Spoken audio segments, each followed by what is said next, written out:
Jeff Traylor, the head football coach of them UTSA Roadrunners, joining us now. Coach, always appreciate the time. Congrats on 6-0. Thanks, Jason. Appreciate you having me on. Always. And bowl eligible. And you look at that game on Saturday, and we talked about it last week. You knew it was going to be tough and that they were going to throw for 100 yards.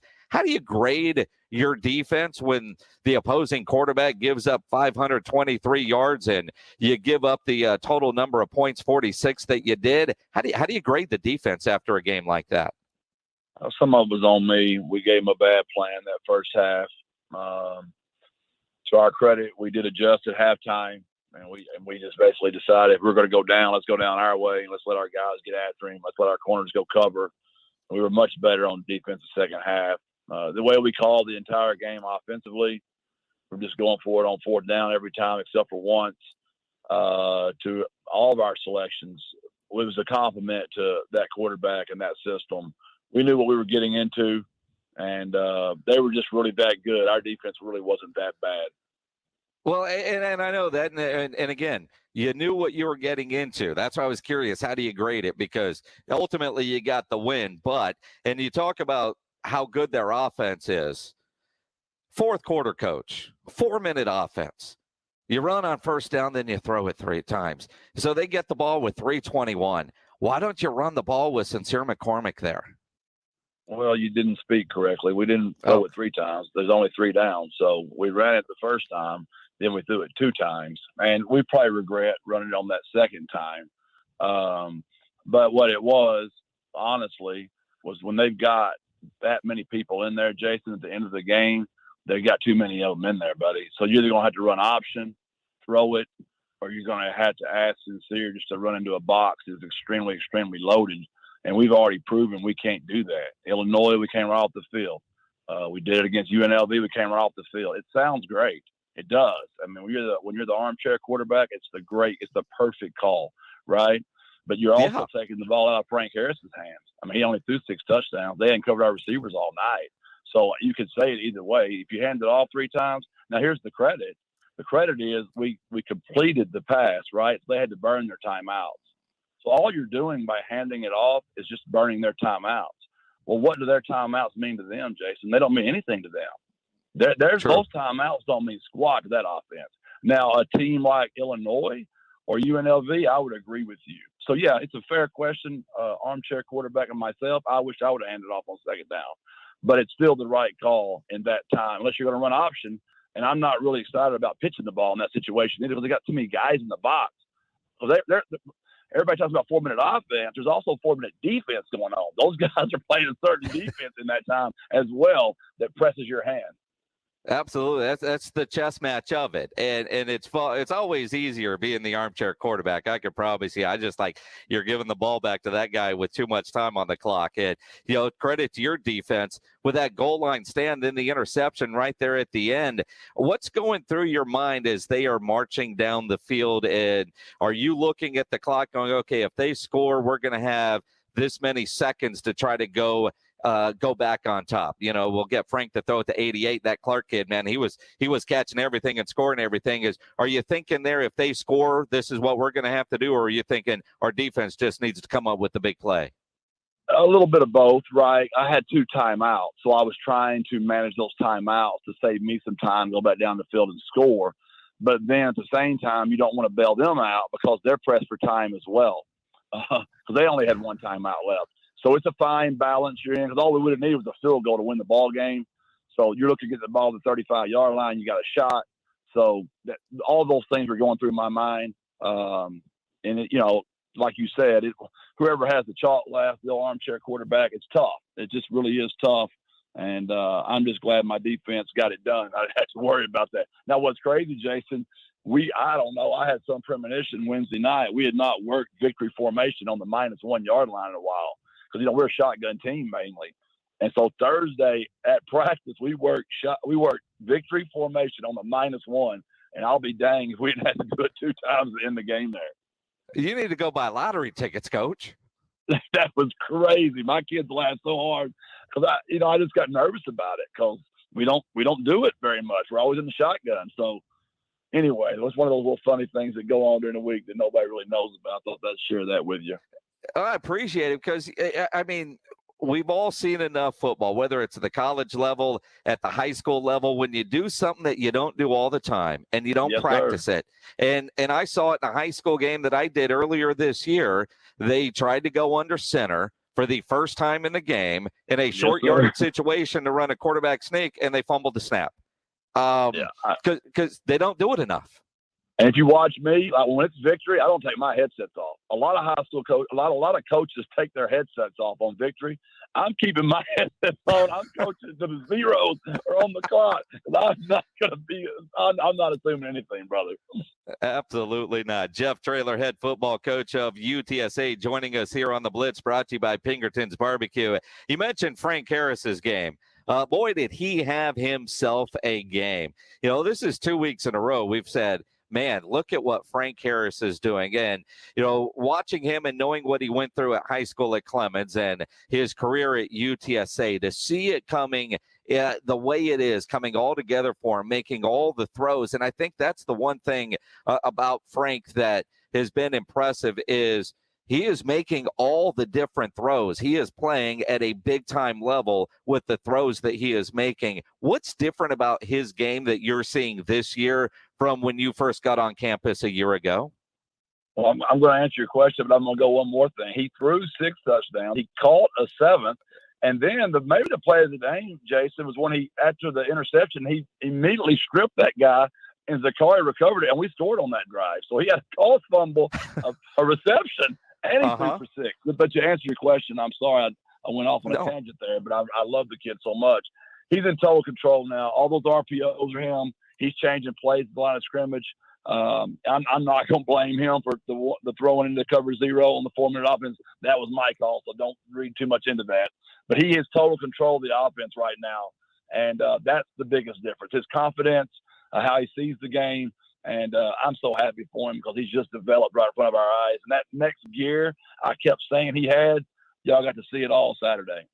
Well, we did, and I was kind of leading into it, although you kind of mentioned it. When he threw the interception and then forced the fumble, his awareness, his football IQ, but just his overall awareness to punch the ball out, just tells me he's at a different level than everybody else on that football field. And he was so quick about it. And what's impressive is Zakari was seeing it the same way. I mean, Zakari was coming there ready to hunt, and he just landed on the ball and rolled over on top of it like we worked that drill 1,000 times. Now, I will say we talk about that all the time, but we don't work. We do that in fall camp like one time for our offensive guys, and we don't do it since then. So that's all Frank and Zakari. It was an incredible win for sure. You guys are 6-0. You're bowl eligible. It's crazy. Early October to say UTSA is bowl eligible, but you are. You've talked a lot, after the start, second week, third week, about don't eating the cheese. A lot of people have had a lot of fun with that. How do you make sure your guys manage and handle the success? Well, I'll just tell you what they experienced. Like, I had to remind them they made a bowl Saturday. They're that focused on winning the day. They really do believe every word of our hashtag 210 triangle of toughness culture. They're not just words on a wall. My kids live them on their heart. And that's what it is. My leadership council, those guys do a fantastic job. Those younger guys follow them, and they just won't do it. I mean, we did get a little bit. I got on my kids a little bit. I saw them on Twitter getting after a couple of media guys that picked against us and some guys that took shots at us. And I looked, hey, boys, calm it down. Fly low. Don't eat the cheese. Let's stay true to ourselves, take care of ourselves. Let media be media. Let fans be fans. And let's not get outside of our lane. So once I had a little conversation with them, I hope I got them back humbled a little bit. We can stay in our fly low mode. Well, and what are you grasping for to find that motivational piece? Is it, hey, we're the only undefeated FBS team not ranked in the top 25? Do you look for the little nuggets like that to try to use for your team to fire them up? I would never violate a culture pillar and talk about things, control the controllables, right? But maybe in a team meeting last night, maybe we might have listed every team that was ranked as undefeated except for the Roadrunners. That would be a culture pillar violation. So find the coach. I might have violated one right there, Jason. You're right.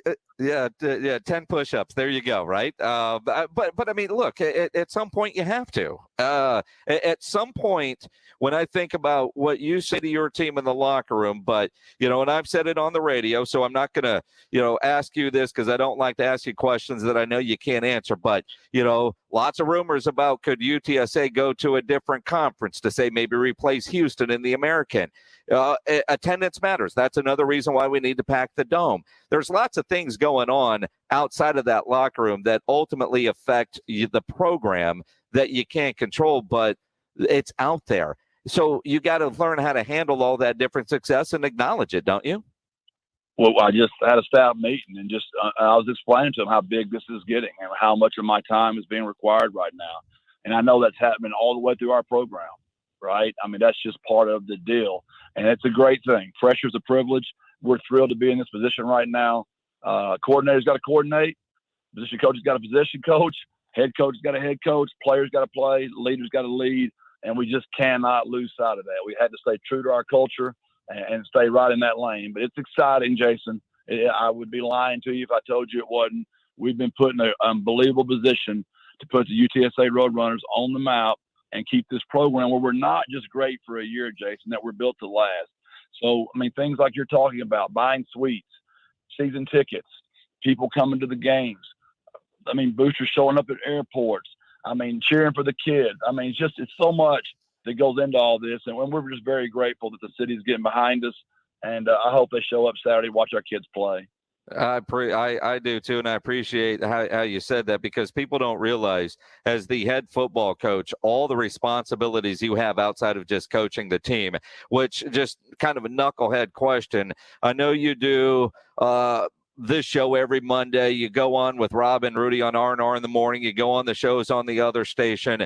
But you've got more media obligations. I'm curious how many more interview requests you're getting every week from all the various publications, websites, and podcasts that are out there about college football, because that is how good UTSA is getting right now, where I'm sure you're getting a bunch of interview requests. It is. I mean, last night I just shared this with my staff, Jason. I tried to have dinner with my wife, and she doesn't ever get upset. I mean, Care Bear's the best. We've been married over 30 years. I've been a head coach for 17 of those 30. And I mean, she got up, she went in there and washed clothes and put her headsets on. And she watched movies on her computer while she was doing the laundry. I'm like, where'd she go? And I went back there and she's like, look, if you're not going to quit working at the house, just go on back to the field house and get back to work. And I'm like, I got it, baby. I got it. I got to be smart. You're right. There's only so much I can do in a day. I'm not God, right? I'm a football coach. That's all I am. And I gotta remind myself of that, Jason, and that's why our staff meeting was that way today. We got to fly low, stay humble, and keep believing our players. Our players are the reason we're 6-0. Keep pouring into those guys, and they'll find a way for me. Tell me about Rice this Saturday. Well, they're scary because they've won 2 in a row, and they're on an open week. That's how kids are. You win 2 games in a row and you give them an open week, they think they're unbeatable. Obviously losing to Houston and Arkansas and Texas makes their record not look very good. But man, Houston's the top 25 team, Arkansas is, and so is Texas. So I don't know what our record would be if we played their schedule, but they're very, very misleading. Obviously, their academic status. Their kids are very, very smart. They do a ton of stuff on defense, a ton of stuff on offense. Very much like UNLV. They just do a bunch of stuff. So we're going to have to be very, very locked in and focused and give our kids a sound plan and let them go play Saturday. It's going to be a fun one. It's homecoming. We keep saying it. Pack the dome for a variety of reasons. Pack the dome. Coach, congrats on the win on Saturday. Was incredible. That was a fun game to watch. Was it fun to coach in? It was a blast. I love doing it. I do. That game time's my favorite time. 4 hours, can put my headsets on, and nobody bothers me. It's just an unbelievable deal. And promise me this, Jason. I loved your 4-minute question. So next week, if I give the ball to the Seer 3 times in a row on 4-minute offense and it doesn't work, you're going to be okay with that? I am going to be okay with that. Well,